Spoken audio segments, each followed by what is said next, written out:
Et si je te disais que l'homme le plus riche de toute l'histoire n'est pas un Américain, ni un Européen, mais un roi africain du XIVe siècle?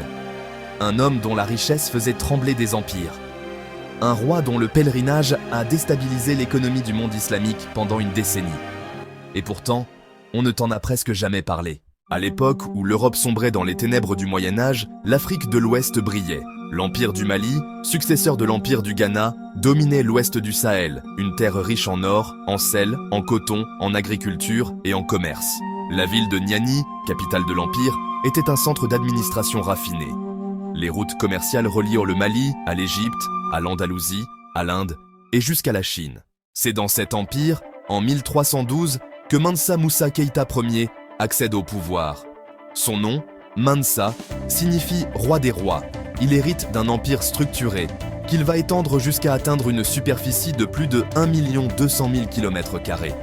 Il est réputé pour son intelligence, sa diplomatie, son sens du commerce, mais surtout pour sa foi. En tant que musulman pratiquant, il décide d'accomplir le Hajj, le pèlerinage à la Mecque. Mais ce ne sera pas un simple voyage religieux. En 1324, Mansa Moussa entame son voyage avec une escorte jamais vue dans l'histoire.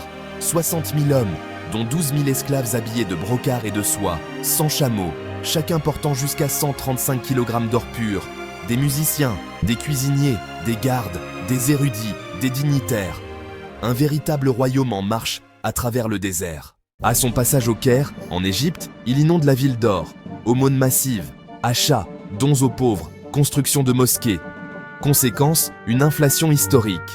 L'or perd de sa valeur pendant plus de 10 ans dans toute la région. De retour, il ne dilapide pas sa richesse. Il investit dans la culture, la foi et le savoir.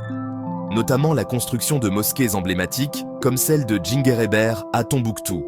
Le développement d'écoles coraniques, de bibliothèques, de centres d'érudition. L'importation d'architectes andalous et d'enseignants de renom.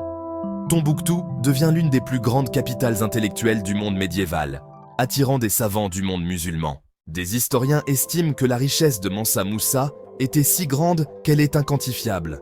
Même les estimations modernes de plusieurs centaines de milliards de dollars ne suffisent pas à traduire sa fortune.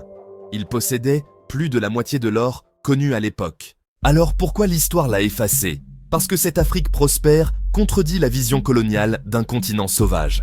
Parce que reconnaître cette grandeur dérange l'équilibre des récits officiels dans les manuels scolaires occidentaux. Parce que son histoire est une arme de fierté, un levier de conscience et une menace pour ceux qui préfèrent une Afrique amnésique. Aujourd'hui, Mansa Moussa revient dans les récits, les documentaires, les œuvres artistiques afrodescendantes. Mansa Moussa n'était pas un mythe. Il était la preuve vivante que l'Afrique, avant l'arrivée de l'Europe, n'était pas en retard.